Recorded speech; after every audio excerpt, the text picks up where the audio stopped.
Assalamualaikum warahmatullahi wabarakatuh. Alhamdulillah kita bisa mengikuti kuliah online kembali. Untuk materi kali ini adalah melanjutkan asas-asas hukum pembuktian yang kemarin atau pertemuan sebelumnya sudah pernah saya sampaikan, yaitu asas actori incumbit probatio, pertemuan sebelumnya. Nah, untuk kali ini akan saya sampaikan asas-asas berikutnya, karena memang ada banyak asas-asas yang dijadikan sebagai prinsip dasar di dalam pembuktian untuk hukum acara perdata.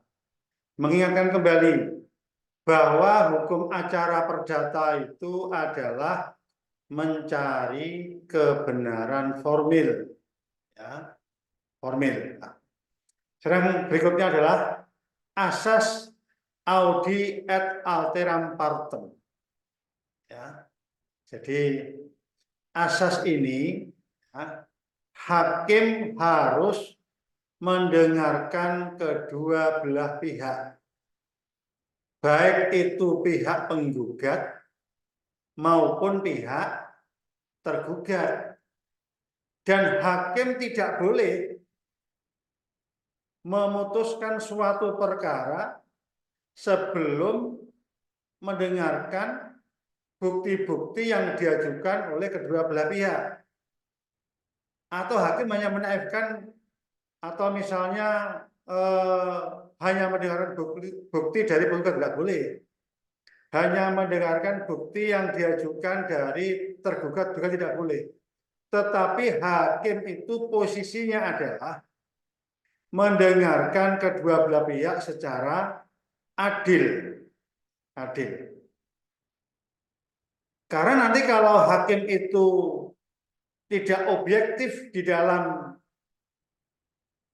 mendengarkan, di dalam melihat alat bukti yang diajukan oleh para pihak, ya kan? Nanti putusannya juga tidak akan objektif. Misalnya, hakim hanya mengedepankan alat bukti yang diajukan oleh penggugat saja, misalnya, dan tidak membolehkan tergugat mengajukan alat bukti. Ini tentu juga bertentangan dengan asas sebelumnya, kan? Actori incumbit probatio.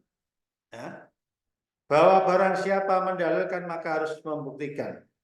Nah, namun asas ini ada pengecualian, kecuali di dalam perkara first take.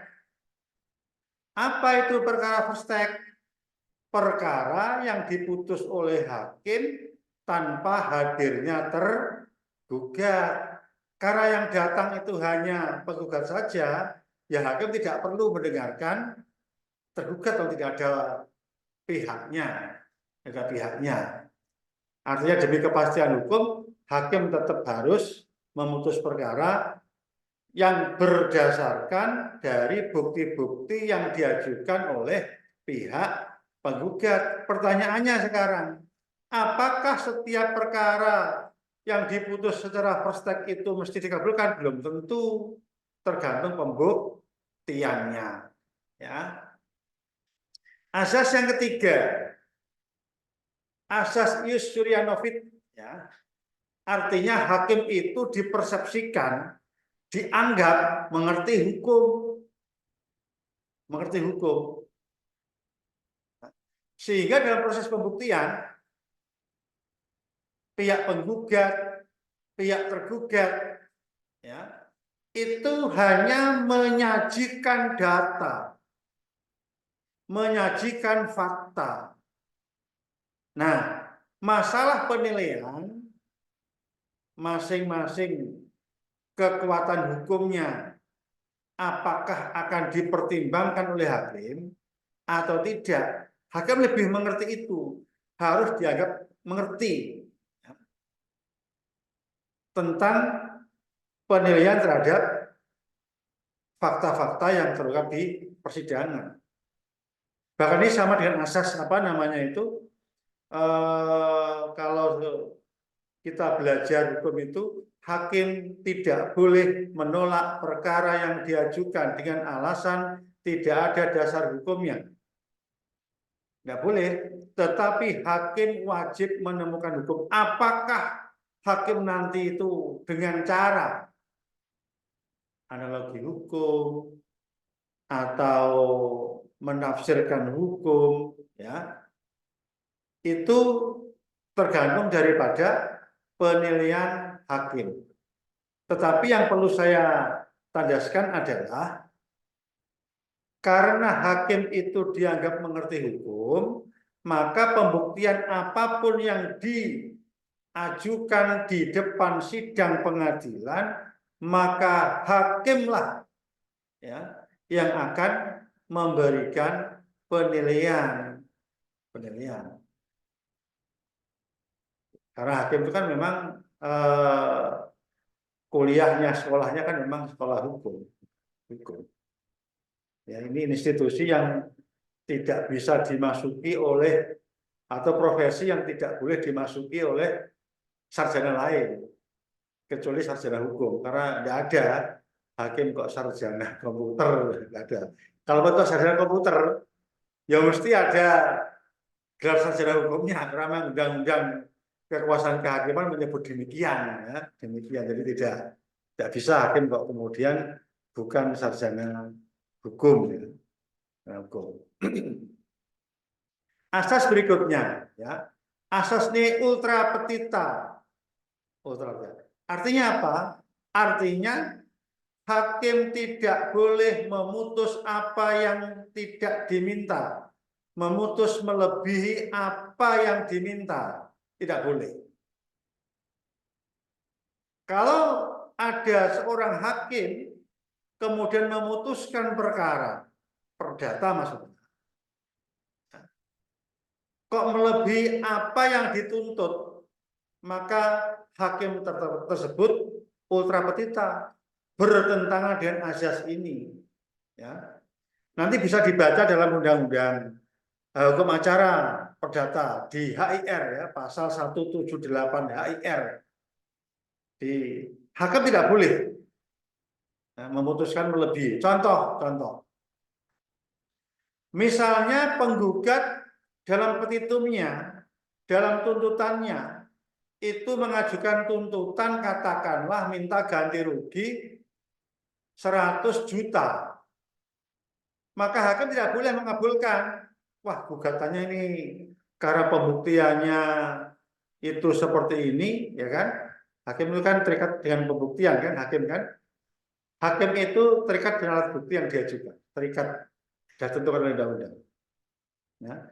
Maka udah hakim memutuskan, ini saya putus meskipun mintanya 100 juta, saya kabulkan 200 juta. Nah, tidak boleh.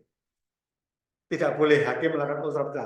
Saya ulangi, ini untuk hukum acara perdata, ya. Jadi, karena ultra petitanya dalam hukum acara perdata dan ultra petita dalam hukum acara yang lain berbeda, ya. Tetapi kalau dalam hukum acara perdata jelas tegas, memang hakim tidak boleh memutus apa yang tidak diminta atau melebihi apa yang diminta. Kalau memang penggugat tidak meminta sesuatu barang, ya hakim tidak kemudian membenarkan untuk menyerahkan barang, tidak boleh. Dia tidak minta kok, tidak menuntut kok, tidak boleh. Ya, itu prinsip daripada ultra petita, ya, ultra petita di dalam hukum acara perdata. Kemudian asas berikutnya, ya, asas de gustibus non ex diputandum. Ya, itu begini. Jadi sesuatu yang berkaitan dengan selera itu tidak dapat disengketakan. Tidak bisa disengketakan. Jadi selera penggugat, selera tergugat tergantung masing-masing pihak. Tetapi begini, ya, ini contoh begini. Misalnya begini, penggugat mengajukan gugatan kepada tergugat, ya. tergugat. Nah, misalnya tentang utang piutang, ya, maksud gugatan kepada tergugat bahwa tergugat punya utang 100 juta. Padahal sebenarnya tergugat tidak pernah hutang kepada penggugat. Tetapi ketika di dalam persidangan, ya, kemudian tergugat mengaku, oh iya, saya punya utang kepada penggugat 100 juta. Pengakuan ini namanya kan. Ingat, di dalam hukum acara perdata, pengakuan itu adalah alat bukti. Pasal 164 IR ya. Surat saksi persangkaan pengakuan sumpah. Pengakuan. Pengakuan itu alat bukti yang mengikat dan menentukan. Artinya hakim itu terikat terhadap alat-alat bukti yang sudah ditentukan oleh hukum acara. Maka karena pihak yang bersengketa tergugat itu mengakui punya utang sebesar 100 juta, maka hakim harus memutus bahwa tergugat itu pernah punya utang 100 juta.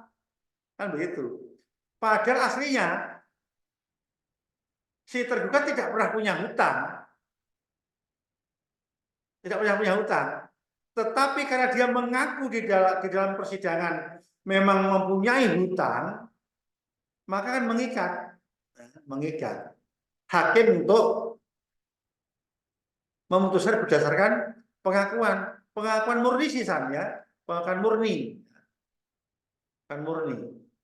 Maka hakim akan mengabulkan tuntutan, meskipun tadi saya katakan, meskipun sebenarnya tergugat tidak mempunyai hutang kepada penggugat. Tetapi karena di dalam sidang pengadilan dia mengakui, maka hakim terikat dengan alat bukti tersebut. Ini yang namanya asas de gustibus non est disputandum. Asasnya. Jadi mengikat bagi hakim di dalam memutus perkara. Nah, ini kelanjutannya berbeda kalau ini kelanjutannya. Ini asas apa namanya, ada yang mengatakan asas apa ya, apa tidak pas, ada yang mengatakan ya macam-macam lah ya. Jadi gini, sebenarnya asas 50 iuris transfere potes quam ipse habit ya. Jadi bahwa seseorang tidak dapat mengalihkan banyak haknya yang ia miliki. Tidak seorang pun bisa mengalihkan haknya kepada orang lain, ya, yang dimiliki. Atau kalau bahasa terjemahan saya, seseorang itu tidak bisa melakukan perbuatan hukum apabila ia tidak berwenang terhadap perbuatan itu. Ya. Tidak berwenang. Kalau dalam hukum pertanahan itu ada asas 50 iuris kan, asas pendaftaran tanah, tidak berwenang. Di hukum pembuktian juga ada. Ya. Ya. Contohnya begini, saya contoh. Jadi misalkan ada A ya, A digugat, ya digugat. Mengapa digugat? Karena penggugat merasa bahwa A itu adalah sebagai pemilik objek sengketa. Atau A misalnya dia menempati sebuah rumah.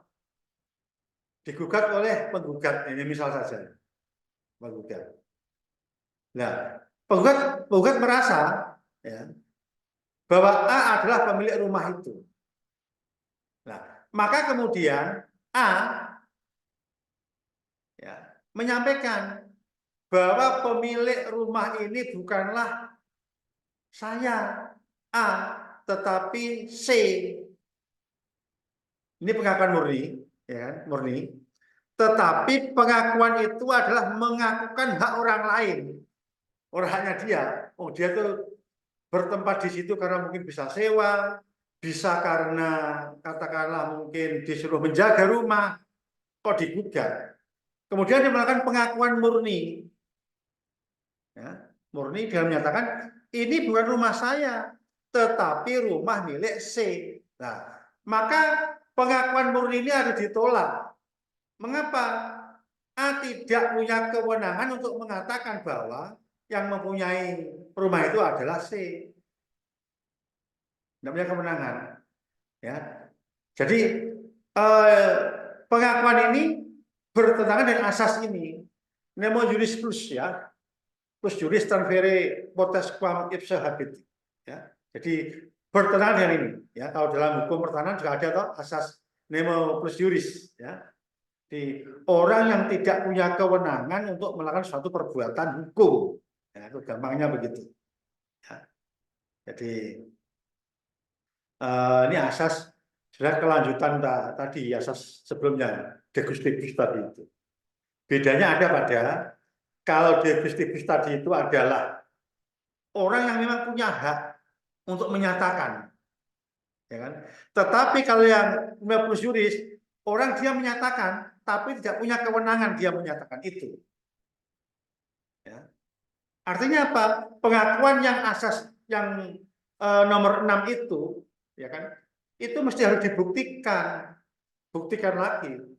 Hakim tidak kemudian, oh ya dia ini pengakuan hak, bisa begitu. Dia bukan orang yang punya hak.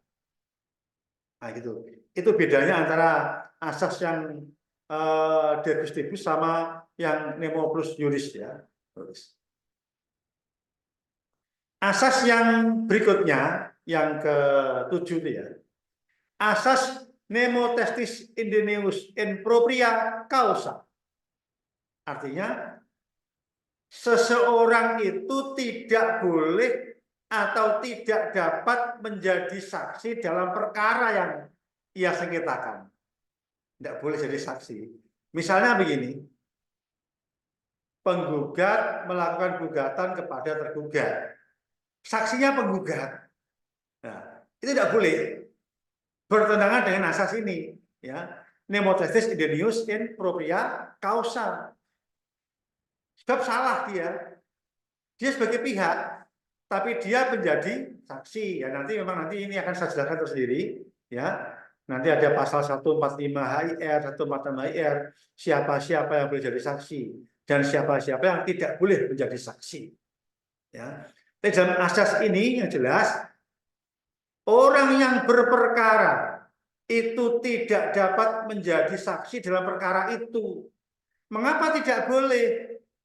Ya tentu kalau ia boleh menjadi saksi, ya akan mengatakan keberpihakan dia, subjektivitas akan muncul. Oh dia berpihak kok, dia mendalilkan kok. Maka kewajiban dia membuktikan. Nah, untuk membuktikan itu tidak bisa kemudian dia menjadi saksinya. Oh ya waktu itu jual beli saya hadir. Oh iya, tetapi tidak dapat dijadikan sebagai dasar. Kenapa demikian? Pihak lawan pun juga akan mengatakan demikian. Gitu. Ya. Jadi bertentangan dengan asas nemo testis idoneus in propria causa. Ya. Kita itu saksi. Tidak boleh. Asas berikutnya asas negativa non sun probanda. Jadi itu biasa dalam kasus ini artinya adalah sesuatu yang dinyatakan tidak itu tidak perlu dibuktikan. Contoh, si X tidak berada di Kudus, Jawa Tengah, misalnya. Maka tidak dibuktikan X di Kudus apa tidak, tidak perlu untuk di Kudus dia. Bagaimana membuktikan dia kalimat negatif? Kecuali kalimatnya adalah, atau begini, ini barang bukan milik saya. Ya tidak perlu dibuktikan. Karena asasnya itu adalah negativa non surprobanda. Ya. Jadi tidak bisa hal yang dikatakan tidak itu dibuktikan. Meskipun itu dalil ya, tapi kalimat negatifnya itu yang menjadi tolak ukur untuk mengukur itu. Ya, begitu ya. Demikian ini asas-asas yang dapat saya sampaikan, asas-asas hukum pembuktian ya. Sebagai apa namanya dasar ya, nanti di dalam teman-teman atau mahasiswa kalau ada misalnya proses persidangan di pengadilan, ini asas-asasnya nanti akan melingkupi ya di dalam proses persidangan ya. Demikian yang dapat saya sampaikan. Terima kasih. Wallahul muwaffiq ila aqwamit thoriq. Wassalamualaikum warahmatullahi wabarakatuh.